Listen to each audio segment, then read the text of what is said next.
మీ ఏం IT AI job అయితే join next it challenge. Job తెచ్చుకోండి, 5 లక్షలు తీసుకోండి. తర్వాత 2 సినిమాలు అనుకుంటాను, 1 or 2 మూవీస్ మీరు చేసి, అంటే మీరు యాక్ట్ చేసి కాదు, మీరు డైరెక్ట్ చేశానండి లేదా 1 or 2 కాదండి, ఒక సినిమా షో టైం అని. అన్ఫార్చునేట్లీ ఆ ప్రొడ్యూసర్ దానికి కొన్ని హ్యాజల్స్ వచ్చి ఇట్ ఈస్ స్టక్ అండి. ఎప్పుడైనా బయటకు వస్తే it would be a nice movie అని నేను అనుకుంటున్నానండి. రైట్ నౌ ఐఎమ్ ఆల్సో ఈ కోవిడ్ వల్ల చాలా వరకు ప్రాజెక్ట్స్ ఆగిపోయినాయండి. ఇప్పుడిప్పుడే మళ్ళీ అన్నీ మొదలవుతున్నాయి, అంతా ఓపెన్ అయింది కాబట్టి.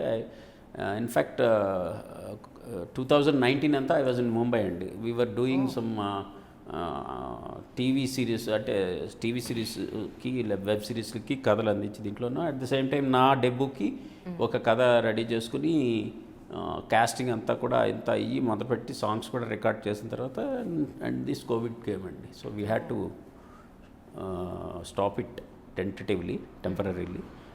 ఇప్పుడు మళ్ళీ మొదలవుతున్నాయండి, మళ్ళీ డేట్స్ తీసుకుని అదొకటి ఉందండి. అది కాక తెలుగులో కూడా 1-2 ప్రాజెక్ట్స్ నన్ను అప్రోచ్ అయ్యారు. అవి కూడా they are in getting finalised అండి. అది అయిన తర్వాత చెప్తాను మీకు నెక్స్ట్ టైం ఇంటర్వ్యూలో. తప్పకుండా. కానీ మీరు చాలా వాటిల్లో వేలు పెట్టారు. ఫ్రమ్ ద బిగినింగ్ నుంచి ఫిల్మ్ ఇండస్ట్రీలో మీకు ప్రతి అంటే 24 క్రాఫ్ట్స్ అని అంటే 24 క్రాఫ్ట్స్ అని అంటే మ్యూజిక్ మీద, అంటే అన్నయ్య మ్యూజిక్ డైరెక్టర్ అవటం గురించి, ఆయనతో పాటు ఆయన పక్కనే ఉండి కూడా ఒక 2 years ఆయన తాలూకు డేట్స్, ఆయన తాలూకు మేనేజర్గా ఉన్నాను. ఆ టైంలో రికార్డింగ్స్ అన్నీ చూడటం, రోజు అక్కడే కూర్చొని ఉండటంలో, బ్యాలెన్సింగ్లు అవన్నీ ఆయనతో పాటు చూడటంలో కొంత అది చిన్నప్పుడు కూడా చూసాం, ఆయన అసిస్టెంట్గా చేసేటప్పుడు చూసాం, తర్వాత ఆయన మ్యూజిక్ డైరెక్టర్ అయిన తర్వాత కూడా చేయటం జరిగింది. సో ఆ రకంగా మ్యూజిక్ మీద చిన్నప్పటి నుంచి కూడా మ్యూజిక్ మీద ఇంట్రెస్ట్ ఉండబట్టి ఇన్స్ట్రుమెంట్స్ లేకపోతే ఆర్కెస్ట్రేషన్ ఎలా చేశారు, ఈ మ్యూజిక్ డైరెక్టర్ ఎలా చేస్తాడు, ఆ మ్యూజిక్ డైరెక్టర్ ఎలా చేస్తాడు అన్న కంపారిజన్స్ ఇవన్నీ ఉండటంలోంచి మ్యూజిక్ మీద అవగాహన ఉంది. ప్రాక్టికల్గా అది జనరేట్ అయ్యేటప్పుడు ఎలా చేస్తున్నారు అన్నది చూడటం కూడా అవకాశం లభించబట్టి దాని మీద తెలిసిందండి. అండ్ యాజ్ అసిస్టెంట్ డైరెక్టర్గా చేయటంలోంచి వేరే అసలు మిగిలిన క్రాఫ్ట్స్ మీద కూడా అవగాహన వచ్చింది. పర్టికులర్గా ఎడిటింగ్లో అండి. We use to stay in editing room. We have seen so much of evolution in editing techniques అండి. నేను అసిస్టెంట్ డైరెక్టర్గా పనిచేసేటప్పుడు మూవీలా ఉండేది. మూవీలా మీద ఇప్పుడు డైరెక్టర్స్ కానీ అసిస్టెంట్ డైరెక్టర్స్ కానీ ఇప్పుడు కూర్చున్నారనంటే వాళ్ళ తల బద్దలైపోయి they will quit this industry అండి. అంత కష్టమండి దాని మీద. ఇప్పుడు ఇన్ఫ్యాక్ట్ ఈ డిజిటల్ టెక్నాలజీ వచ్చిన తర్వాత everything has become so easy and comfortable. అది చాలా హాయిగా ఉంది ఇప్పుడు. And those were the times when there was no monitor అండి. డైరెక్టర్ కూడా తెలిసేది కాదు. అట్లీస్ట్ డైరెక్టర్స్ వ్యూ ఫైండర్లో ఫస్ట్ ఒక మానిటర్ చూసుకునేవారు, ఒక రిహార్సల్ చూసుకునేవారు కాబట్టి వాళ్ళకి అవగాహన. ఇప్పుడు అసిస్టెంట్ డైరెక్టర్స్కి ఏం అవగాహన ఉంటుంది, ఏముండదు. సో యాక్షన్ కంటిన్యూటీస్ చూసుకుంటాం చాలా కష్టంగా ఉండేది. అప్పుడు నేను చేసేటప్పుడే ఐ సజెస్టెడ్ మనం ఒక వీడియో కెమెరా పెట్టుకుందాం, సైమల్టేనియస్గా వీడియో కెమెరాతో కూడా షూట్ చేసి మనం రివైండ్ చేసి చూసుకుంటానికి ఈజీ కదా అని అన్నాను. అన్ఫార్చునేట్లీ మా సీనియర్ ఈ thought it was an amateur idea అండి. అలా కాదు, మనం ఇలాగే గుర్తుపెట్టుకోవాలి, మెమరీ పెట్టుకోవాలండి. ఇప్పుడు అందరూ కూడా అదే చేస్తున్నారు. సో ఆయన అలా అన్నారు, నేను నవ్వుకున్నాను. అది ఎందుకంటే ఇప్పుడు వీవర్ ఓన్లీ 3 members అండి. 3 అసిస్టెంట్ డైరెక్టర్స్ ఉన్నారు. దేనికి నేను అల్లర్పీరియడ్కి చేసేటప్పుడు 3. 4వ ఆయన ఎప్పుడు కూడా దీంట్లో అంటే ఎడిటింగ్ రూమ్లోనే ఉండేవారు కాబట్టి ఆన్ సెట్స్ 3 ఉండేవాళ్ళు. అందులో కోఆర్డినేటర్ గారు ఆయన డైలాగ్స్ చూసుకుంటూ లేకపోతే నెక్స్ట్ సీన్కి అరేంజ్మెంట్స్ కోసం ఎప్పుడు కూడా he will be of sets. ఇంకా అసోసియేట్ మొత్తం చూసుకుంటూ ఉండేవారు. కొండ రాజేష్ అని ఆయన ఉండేవారు. ఆయన చూసుకుంటూ ఉండేవాడు. ఏంటి డైలాగ్స్ చెప్పడం కానీ, నెక్స్ట్ ఏంటి ఇది కెమెరామ్యాన్కి నెక్స్ట్ షాట్ చెప్పడం కానీ, అంటే డైరెక్టర్ గారు చెప్పేసిన తర్వాత ఏమేమి ఉంటాయి ఆబ్జెక్ట్స్ అయ్యి. ఇంకా నా పని ఏంటంటే క్లాప్ కొట్టడం, ఎడిటింగ్ రిపోర్ట్ రాసుకుంటాం, డ్రెస్ కంటిన్యూటీస్, యాక్షన్ కంటిన్యూటీ కూడా చూసుకోమని ఇవ్వడు మా కో డైరెక్టర్ గారు. యాక్షన్ కంటిన్యూటీ చూడటానికి ఏంటంటే నాకు ఇలా ఆ రోజుల్లో ఫిల్మ్ కాబట్టి కొంచెం ఫాస్ట్గా మూవ్ అయిపోవాలి. అలా క్లాప్ కొట్టి ఇలా కింద ఇలా కూర్చుని ఉండేవాడు. ఇలా కూర్చుని ఉండటంలో అక్కడ ఏం జరిగిందో మనకి ఏం తెలుస్తుంది. కట్ అంటారు. కట్ అన్నప్పుడు నలుగురు కాంబినేషన్ ఆఫ్ ఆర్టిస్ట్ ఉన్నారనుకోండి, ఒకళ్ళు చెయ్యి ఇక్కడ కుర్చీ మీద ఇలా ఉండొచ్చు, లేకపోతే ఇంకొకళ్ళది ఇలా ఉండొచ్చు, ఒకళ్ళు ఎట్టు చూస్తున్నారో తెలియదు, ఎవరి మీద కాన్సన్ట్రేట్ చేయలేము, ఒకళ్ళ మీదే చేయగలం. ఇది అయిపోయిన వెంటనే టేక్ ఓకే అని అంటే మళ్ళీ ఎడిటింగ్ రిపోర్ట్ రాసుకోవాలి. సో ఈ యాక్షన్ కంటిన్యూటీ ఏమయ్యా బ్రహ్మానందం గారు ఎటు చూశారు అని అంటే ఏమో ఎటు చూశారు, ఆయన అటు చూశారు, షార్ట్ ఉంది ఇటు చూశారు, మాకు తెలియదు, ఇది ఒక పరీక్ష, మరి నువ్వు చూసుకోవాలి కదా అని. నేను ఎక్కడ చూస్తానంటే నేను కొట్టి క్లాప్ కొట్టి కింద కూర్చున్నాను కదా, అందుకనే అంటున్నాను మనం వీడియో కెమెరా పెట్టుకున్నాం అనుకోండి మనకి అది రివైండ్ చేసి చూసుకోవచ్చు. ఆ కట్ అన్న చోట వాళ్ళు ఎలా ఉన్నారు అని అంటే he didn't find that idea to be exciting అండి.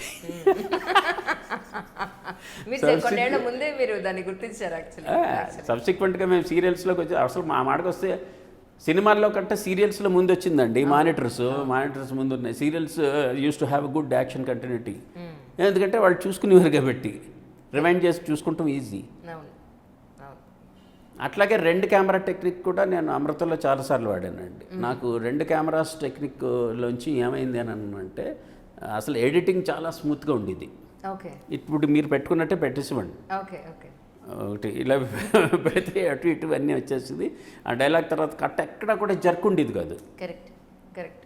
మనకి ఇక్కడ ఇబ్బంది అయినా ఆ ఫ్రేమ్ తీసుకుంటాం, అది ఇబ్బంది అయినప్పుడు ఈ ఫ్రేమ్ తీసుకుంటాం ఆబ్వియస్లీ. దీంట్లో ఎడిటింగ్ అన్న దాంట్లోంచి చెప్పాల్సి వచ్చేది చెప్పేది ఏంటంటే అండి, నా మిస్సెస్ నాతో పాటు అమృతం పనిచేసింది సీత. తను ఫస్ట్ తను ఎఫ్సిపి నేర్చుకుంది. సుధాకర్ గారు అని ఆయన దగ్గర ఎఫ్సిపి నేర్చుకుని ఫైనల్ కట్ ప్రో అప్పుడు అందరూ కూడా యావిడ్లోనే చేసేవారండి. అది ఫైనల్ కట్ ప్రో గంగరాజు గారు he's an avid believer in Apple products అండి. సో ఎఫ్సిపి తెప్పించారు. ఎఫ్సిపి తెప్పించి దాన్ని మాన్యువల్ అది చూసి కొంత సుధాకర్ గారి దగ్గర నేర్చుకుని తను షీ స్టార్టెడ్ ఎడిటింగ్ ఇట్ అన్నమాట. సో లక్కీగా తను ఉండటంలోంచి నా ఇష్టం వచ్చినట్టు తీసినా సరే తను అన్నీ ఎడిట్ చేసి ఇదంతా పర్ఫెక్ట్గా పెట్టేది. పొద్దునంతా షూట్ అయ్యేసరికి సాయంత్రం అయ్యేసరికి తీసుకెళ్తే రాత్రి అంతా ఎడిట్ చేసి మర్నాడు పొద్దున్న చూపించేది. సో ఆ రకంగా చాలా ఇదిగా నాకు ఉపయోగపడి, అంటే మేమిద్దరం కలిపి చేసాం చాలా. కాదండి, అరేంజ్ మ్యారేజ్. పాప right now she completed her BBA అండి. She's planning to pursue her masters in Australia. And మా ఆవిడ కూడా సబ్సిక్వెంట్గా అమృతం తర్వాత she shifted to software field. యాక్సెంచర్లో సాఫ్ట్వేర్ ఇంజనీర్గా ఒక 6 years పనిచేసిన తర్వాత ఇంకా పాపకి అవసరం పక్కన ఉండాలి, తన చదువు అది చూసుకుంటూ ఉండాలి అని చెప్పి షీకి విట్టండి. ఇప్పుడు ఏంటంటే ఎప్పుడైనా నేను ఏదైనా నేను మొన్న ఒక సినిమా డైరెక్ట్ చేశాను కదా, దాంట్లో తను అన్నీ చూసుకుంటాం అదంతా చేస్తాను. ఇప్పటికీ కూడా if I'm going to direct she will be with me overseeing everything else, everything all crafts. బాగానండి. మా ఇంట్లో అందరికీ అలా కుదిరింది కాబట్టి అదొక లక్కీ ఇదండి. Spouse being active in partners ఇదండి ప్రొఫెషన్. That's nice. మీవి ఎపిసోడ్స్ చూస్తున్నప్పుడు మీ ఎంట్రీ చేయాలనుకున్నప్పుడు ఒక అమృతం ఎపిసోడ్లో రమ్మగారు కనపడ్డారు నాకు. అమృతం చెప్తానండి. బడ్జెట్స్ టీవీ అంటేనే బడ్జెట్ కదా చాలా తక్కువ కదండి. అంటే మనం వీళ్ళని తక్కువలో చేయాలి. ఆర్టిస్టులు పిలిస్తే ఇప్పుడు ఉన్నమాట చెప్పాలి అని అంటే ఒక రీజనబుల్ ఆర్టిస్ట్ అందంగా కనపడి ఒక ఫీమేల్ ఆర్టిస్ట్ని రప్పించాలని అంటే మాకు 1000 rupees per day each thing. అప్పట్లోనే మామూలు 500 అంటే మనకు తగ్గ రిఫైన్డ్ ఫేసెస్ రావటం కష్టం అండి. ఏమాత్రం కొంచెం అందం ఉండి కొంచెం యాక్టర్స్ ఎస్టాబ్లిష్డ్ వాళ్ళు పిలుద్దామంటే వాళ్ళు 2000-3000 అడిగేవారు. బికాజ్ ఫుల్ లెంత్ రోల్స్ అయితే 1000 రూపాయలకి అది చేస్తారు, కానీ మనం ఒక్క రోజుకి పిలిస్తే న్యాచురల్లీ ఎక్కువ అడిగేవారండి. సో నేను ఏంటంటే ఏం పెట్టుకున్నానంటే ఇలాగైతే మనకు అవ్వదని చెప్పేసి 2 dates ప్రాబ్లం అయిపోయింది. సో నా అసిస్టెంట్ డైరెక్టర్లు అందరూ కూడా ఆర్టిస్టులు అవ్వాలన్నాను. వాళ్ళు మీకు చేసి పనే ఉంది, మీరు ఆర్టిస్ట్ కమ్ అసిస్టెంట్ డైరెక్టర్. అలాగే వాసు అని ఇంటూరు వాసు అని సర్వం క్యారెక్టర్ చేశారు కదండి. తను మీరు చూడండి ఫస్ట్ ఎపిసోడ్స్లో ఆఫీస్లో క్లర్క్ కింద ఉంటాడు. తర్వాత సబ్సిక్వెంట్గా మా మొత్తం బేస్ అంతా హోటల్కి షిఫ్ట్ అయిపోయిన తర్వాత అతనికి సర్వం క్యారెక్టర్ చేస్తాం. అలాగా చేసి మీరు చేసి తీరాల్సింది. నా అసిస్టెంట్ డైరెక్టర్స్ అందరూ యాక్ట్ చేశారు. రమ తను అప్పుడు తను దీనికి ప్రొడక్షన్ దీంట్లో ఉండేవారండి తను అక్కడ జస్ట్ ఎల్ఏలో. సో నాకు ఎలాగూ చిన్నప్పటి నుంచి ఆ దీంట్లో చెప్పాలంటే రమవత్సల షీ ఈజ్ మై క్లాస్మేట్ అండి యాక్చువల్లీ. సో చిన్నప్పటి నుంచి నాకు బాగా పరిచయం. తన్ని ఒక క్యారెక్టర్ నువ్వు చేయాల్సిందే రా అని చెప్పేసి తీసుకుని వెళ్ళిపోయి కూర్చోబెట్టి చేసి వాళ్ళు మాకు ఎవరు లేరు నువ్వే అని చెప్పి అలా దొరికిన వాళ్ళు దొరికినట్టుగా. ఎంతమంది పిల్లలు కావాలంటే మా ఇంట్లో పిల్లలు భైరవ సింహ వీళ్ళందరూ కూడా యాక్ట్ చేస్తారు. చిన్న చిన్న చిన్న పిల్లలు దీంట్లో, ఇంకా మన కిమ్స్ భాస్కర్ రావు పిల్లలు, తర్వాత గురవారెడ్డి గారు, సన్షైన్ గురవారెడ్డి గారి పిల్లలు, డాక్టర్ గురవారెడ్డి గారి పిల్లలు, వాళ్ళందరితో కూడా యాక్ట్ చేయించేసేవాళ్ళం. వాళ్ళు రమ్మని, వాళ్ళ చిన్నపిల్లలు ఏందైనా అంటే వాళ్ళు రమ్మని వాళ్ళంటే చేయించడం, ఇలాగే ఎవరికాళ్ళే. సో చుట్టాలు ఏదంటే మనకి అసిస్టెంట్ డైరెక్టర్స్ ఎవరైనా తెలిసిన వాళ్ళు. ఆ రకంగా ఒకసారి మన తినున్నారు కదా హను ఆర్పుడి, తను కూడా అమృతంకి ఫస్ట్ అసిస్టెంట్ డైరెక్టర్గా జాయిన్ అయ్యాడు. తను ఒకసారి నేను ముగ్గు ఎపిసోడ్ చేస్తున్నా నా ఇనీషియల్ డేస్లో. సంక్రాంతి ముగ్గు అమ్మాయిలు కావాలి, గృహిణులు కావాలి, ముగ్గులు కాంపిటీషను. మనకేమో బడ్జెట్లో అంటే హీ టుక్ దట్ ఇదండి, నేను తీసుకొస్తాను మీకు ఎందుకండి అని చెప్పేసానని. తన దిల్సుఖ్ నగర్లో ఉండేవాడు. తనకు తెలిసిన ఆ కాలనీలో ఉండే మహిళా మండలిని అందరినీ తీసుకుని వచ్చేసాడు. మీరు ముగ్గులు కాంపిటీషన్ మీరు టీవీలో కనబడతారు రండి. It turned out to be so beautiful episode. మనం ఒరిజినల్ ఆర్టిస్ట్లో జూనియర్ ఆర్టిస్ట్లో పెట్టుకున్నా అంత ఇది రాదు మనకి. వాళ్ళందరూ ఇంచక్క చక్కగా ముగ్గులు వేసుకుంటే వేస్తారు. ఆ ఎపిసోడ్ అంతా పర్ఫెక్ట్గా తీసుకున్నాను, అందంగా కనపడ్డారు, అంత బాగుంది అనమాట. అలాగా చేసేవాళ్ళం. తెలిసిన వాళ్ళందరినీ తీసుకొచ్చేయండి అని వాళ్ళు.